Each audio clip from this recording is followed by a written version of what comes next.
And take a deep breath. And as you exhale, close the eyes.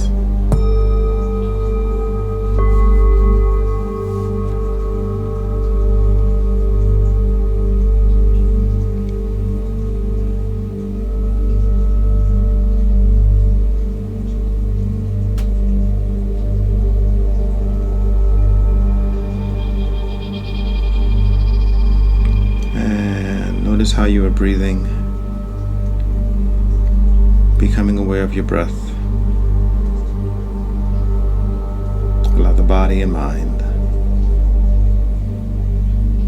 to come to a very peaceful and restful state.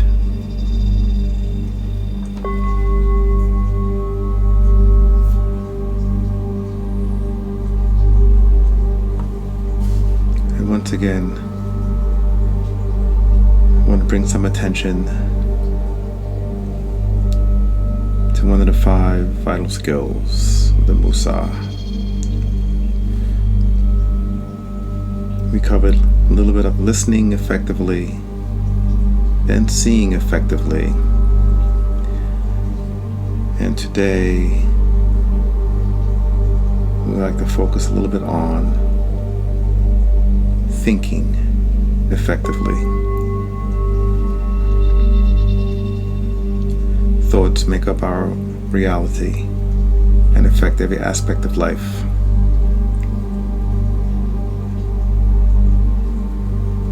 The average person in the Western culture has 60 to 80,000 thoughts a day.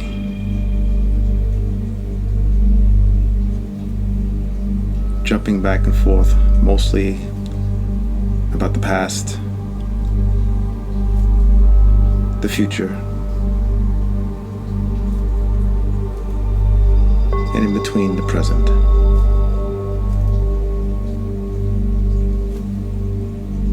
Most experts agree that at least 80% of our thinking is about worry, concerns, or what you can call negative thinking.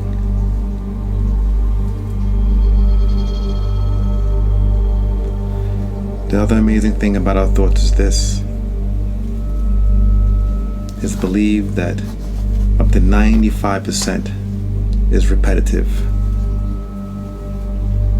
It's like the tape or record playing over and over again.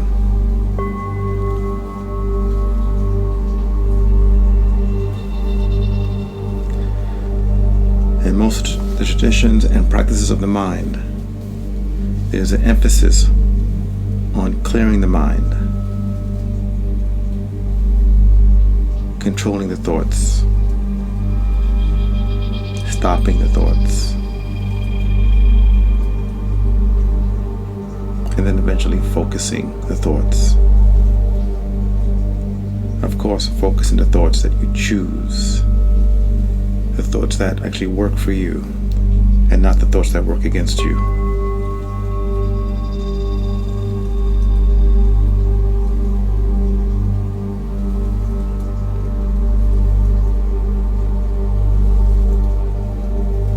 In the Bible it states, you are as you think.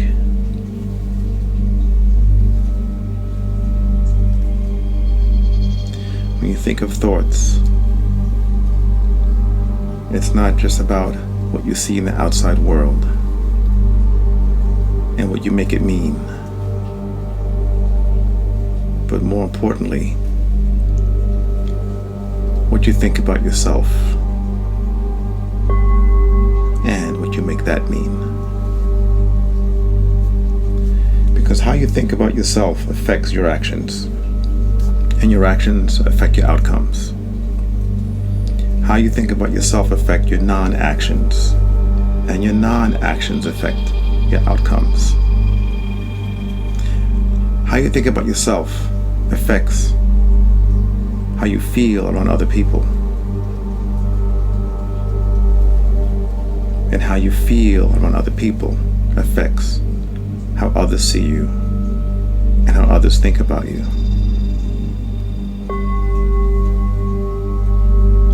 So effective thinking is really a broad broad subject. It also includes, of course, self-image. It also includes imagination.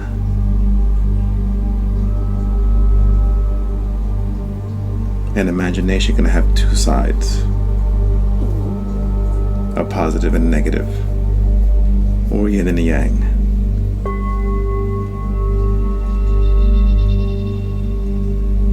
The yang side is what we create. To be a good artist, you gotta have a good imagination. To be a good writer, poet, songwriter, speechwriter, sculptor.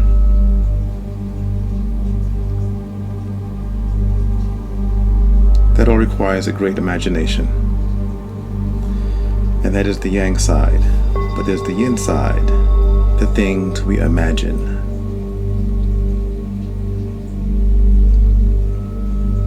The things we imagine to be true, the things we imagine to be real, whether true or not, have a real effect on our being, our emotions, our health, our actions.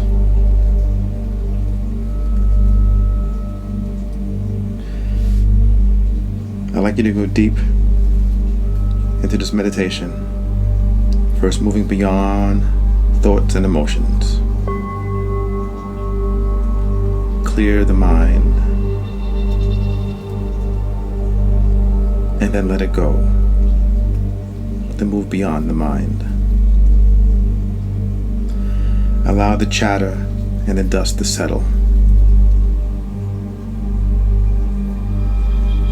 And then take into account what's there,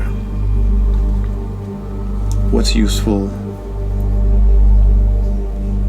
what's hurtful, what's useless.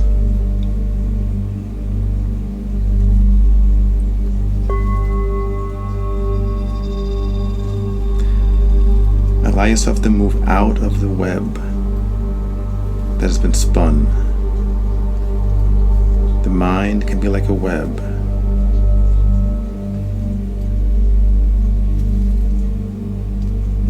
In the beginning, you do not choose your thoughts. The web is spun, and then thoughts are thrown at you, and they're attached to it. They become attached to this web.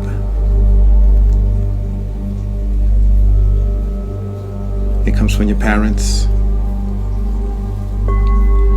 and siblings, which are an extension of your parents, and then eventually your peers.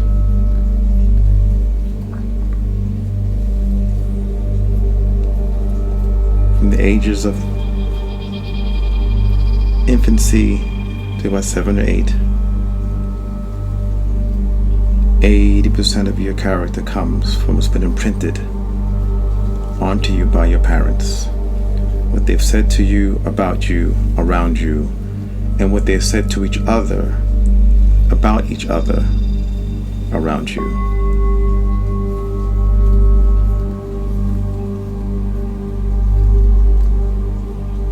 And then the next 7 years, you begin to place pieces of these thoughts and beliefs in different places, but they're still stuck on this one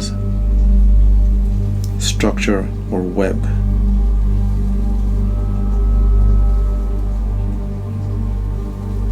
And you make the best possible sense you can. And then the next 7 years, from 14 to 21, then your peers have the most powerful impact, and they affect your thoughts and your self-image and your belief in yourself, your confidence, or your lack of confidence. So for the first 21 years, you make the best decisions you can out of the choices that were available to you. What people have told you. If you were told you're no Einstein and it stuck, it has affected you all this time. If you were told you're clumsy or you're not good enough or you're great,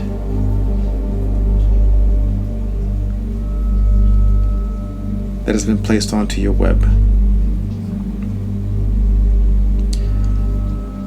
But to think effectively,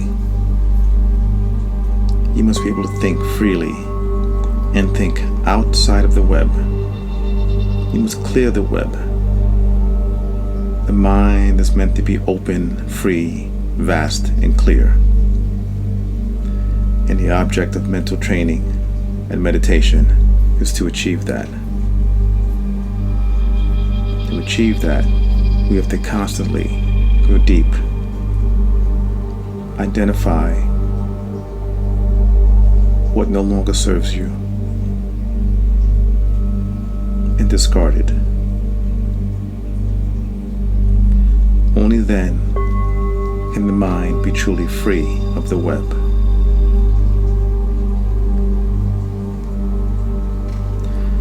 So for today and the rest of the week,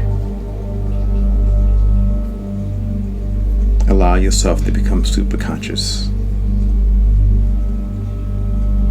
of your thoughts, of the structure of the web, and where these thoughts have attached themselves. And clear the webs. For some of us, they're cobwebs. Clear the webs and just let it go. Allow the mind to be completely free. Clear. Only then can you really see truth. As it says in the Bible, the truth will make you free. And relax your forehead, the temples, the cheeks, the jaw, the lips, the tongue, and swallow as you relax the throat and the back of the neck and both sides of the neck, the shoulders, the arms, the hand, the upper back, mid back, and lower back. Relax the chest muscles and the rib cage, the solar plex, the stomach, and lower abdomen. Relax the hips and the buttocks and the hamstrings, the thighs, the knees, the shins, the calves, the ankles, both feet, and all the toes. And as you inhale and exhale, with each and every breath you take, allow the body and the mind to begin to feel. Feel more relaxed, more at ease, and more at peace than ever before.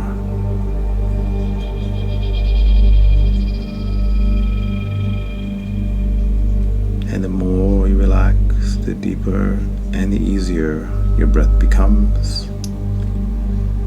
And the deeper and the easier your breath becomes, the more you can relax.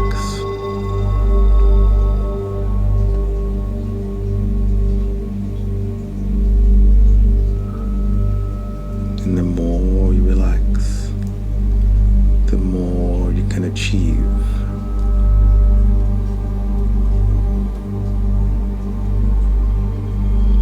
Achieve deeper and deeper levels of inner peace, ease, and tranquility.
deep breaths, filling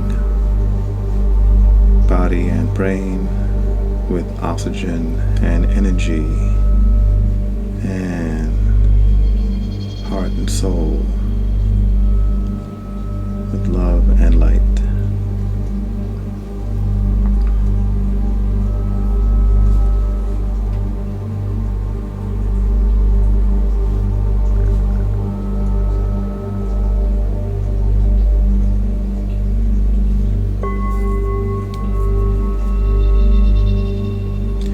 And going forward from here, clarity is key.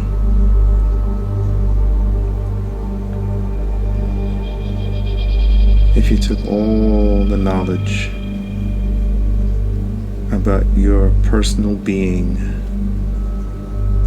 and your personal world and formed a circle, it would be 360 degrees. If you stand in the place of I know, so much is lost, very little is gained, not much is learned. But if you stand in the place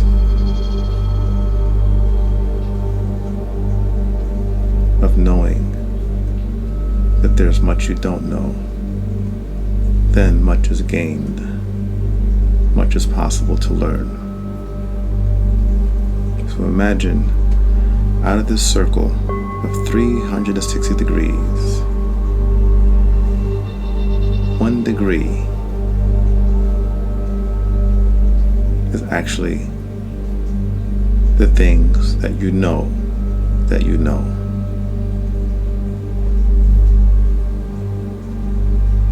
The things that you know about yourself.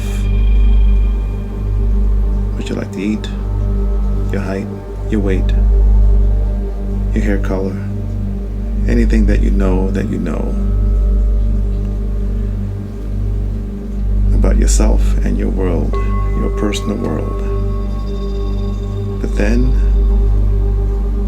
there's another degree of the things that you know that you don't know. You don't really know where you'll be working 3 years from now.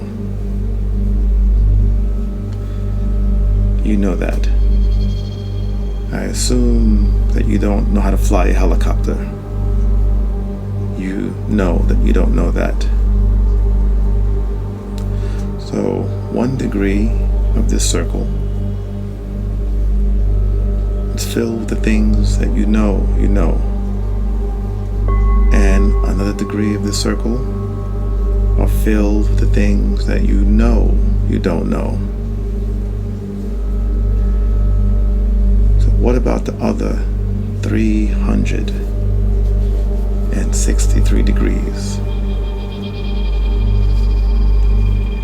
These are the things that you don't know that you don't know. When you can stand in the place of not knowing, as opposed to the place, I know that, I know this. When you can stand in the place of emptiness, that is a place of freedom and infinite possibilities. Because now your mind is open to learning and thinking changes. Thinking expands. Thinking moves beyond boundaries, beyond the web. Begin to explore, but start from the place of emptiness and knowing that there's so much more that you don't know.